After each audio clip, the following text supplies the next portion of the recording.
Okay. Hi, and welcome to another podcast about our home health leadership community. We're developing this community in order to help peers in the home health stratosphere understand how to improve their leadership skills. And one of the most crucial leadership skills that you have is knowing your team and knowing how to use your team, engage your team. You got a bunch of staff that are riding a bus down the road, but are they in the right seat? And how do you identify who goes in what seat to make your agency run as efficiently as possible? Tonya, do you mind speaking about that as far as delegation and identifying your team members and where they should work? Thanks, Sherry. First of all, I am really excited again, as we've talked about this in the last podcast about this community and having some fun together in the community and delegating out some activities for us to share together. So, a little pun on the delegation thing, very little pun. Anyway, uh, so delegation. Wow. First of all, I am the queen delegator. I love to give away things that I'm not good at, but I know that somebody else is. And sometimes we get a little protective and we want to do it all. And we kind of pull it in and we don't share. When leaders do that, they create an environment where people don't trust. So I always equate delegation to trust because you have to trust to delegate, and delegation demonstrates trust. So it's a circle. And it's really important to look at your own leadership and your own development. If you listened to the podcast earlier, we talked a little bit about knowing yourself and knowing what things you're not good at and saying, who around me is really good at that? And I'm going to share that responsibility and give that responsibility. And maybe we divide the team and everybody doesn't have the same job description and we all do the same things. You might have a team member that's really good in one area and a team member that's really great in other areas. I used to always put this to chart audits. Everybody has to do 5 chart audits. You have some people that are awful at chart audits. Why are you torturing them? And then you have people that are amazing at chart audits. So maybe the person that isn't as great at chart audits stays out and does patient care, and the person who's really good comes in and does a few more chart audits. But we don't think about that. We always think about, oh, well, everybody has to do their fair share. How about if we look at delegation around skill sets and people's strengths? That's when it becomes really powerful. And we're going to talk a lot about how to evaluate that and determine what people's strengths are and how to match skills. And people, when they're succeeding and doing something they love, really shine. And then again, committed back to the organization and committed back to the mission because they're doing things that are fun and easy for them. So just kind of think about who's always doing chart audits and why are you delegating it the way you're delegating it? And I had an opportunity yesterday, Tonya, to speak to an agency operator, an administrator level, VP level, and one of the things that she was asking about was maintenance therapy in home health, which is a very controversial topic. It's something that we've been preaching since 2013 that it's a Medicare benefit and everyone should do it.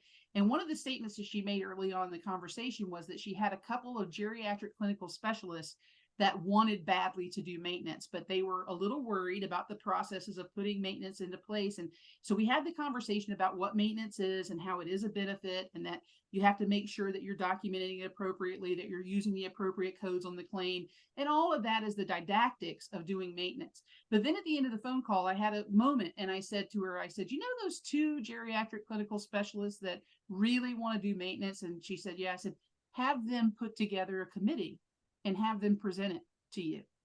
Have them present their plan. If they are passionate about this, use that passion in a way that can move your agency forward. That's a prime opportunity to delegate to folks that maybe brought an issue to you.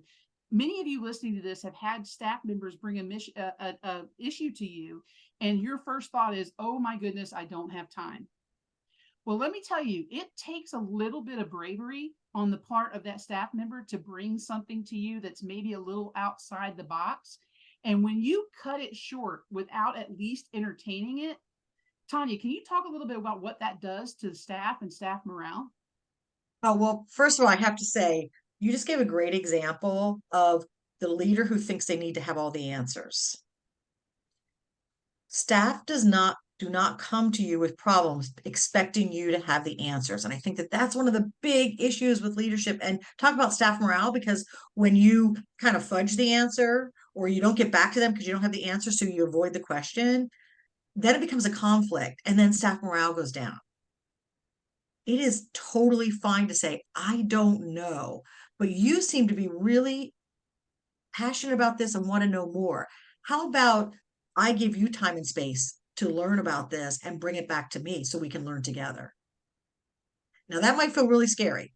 And I know you're thinking productivity and you're thinking all the other things. Just take a step back and think about the positive outcome that might happen from giving that person that opportunity to grow and learn and to bring something better to the organization. So don't think right here in front of you and that week's productivity and what you need to get done that week. Think long term and what it would do for the morale and the organization overall. And I know this is hard to understand, but we don't have to have all the answers. We don't need to know it all. And they're not coming to us because they think we should know it all. I think that's a great statement, Tonya. We do not have to know it all, but we have to be honest about what we do and don't know, and we have to be consistent as leaders. And that's difficult because you are met every day in home health.